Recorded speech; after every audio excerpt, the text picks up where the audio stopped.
take this conversation a little bit broader. Why bother coaching? Why get into coaching? Obviously, Dave, you've done it for a long time. Lionel, you're just now starting off into coaching. But why spend all this time, devote all this energy? There's other things you could be doing with your lives. Well, you know, I had great coaches. Coach Roy Parmalee, who we named our gym after, here was a super influence in my life. He was a godly man who had biblical character and I would say helped set me, along with my parents, on a path of a biblical lifestyle. And I knew that he had an influence on me, and so that was like I've been doing my dream job. I've been here for 35 years. This is my 28th year to coach varsity basketball.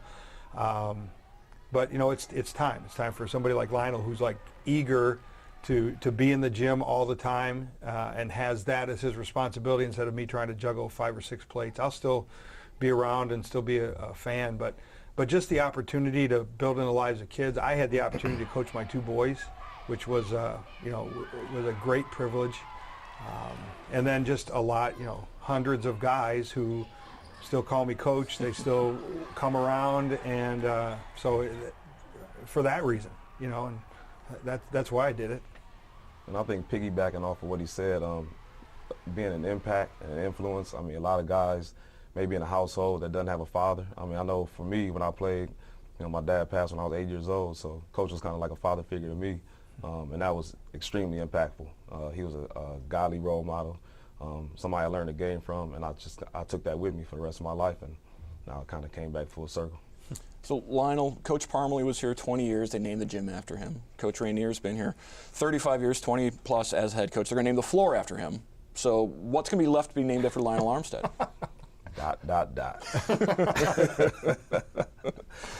do you feel pressure taking over for a long history of basketball at Emmanuel, 50 plus years, and you're only going to be the 4th head coach? So the guys that have been here a long time. Actually, he'll be the 3rd. 3rd? Yep.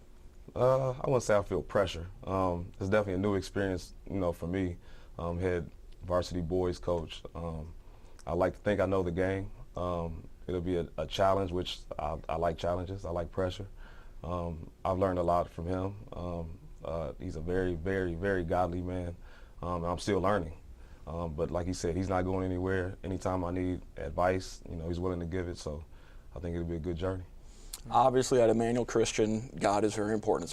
It's put in everything that you do here. Certainly, there's a lot of discussion over the years about the role of religion in sports and some misunderstandings. Mm-hmm. It's not like you guys are praying for victory. Mm-hmm. You guys are trying to do the best you can with what the Lord has presented with you and reflect the glory back to Him. Mm-hmm.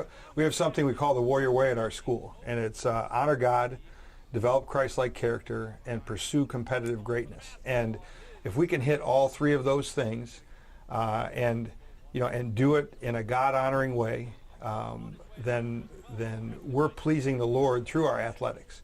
If athletics ever becomes the God to us, and we worship it, and we want to win more than we want to please God, that's where it could be a problem. Now, we think that you can please God and win.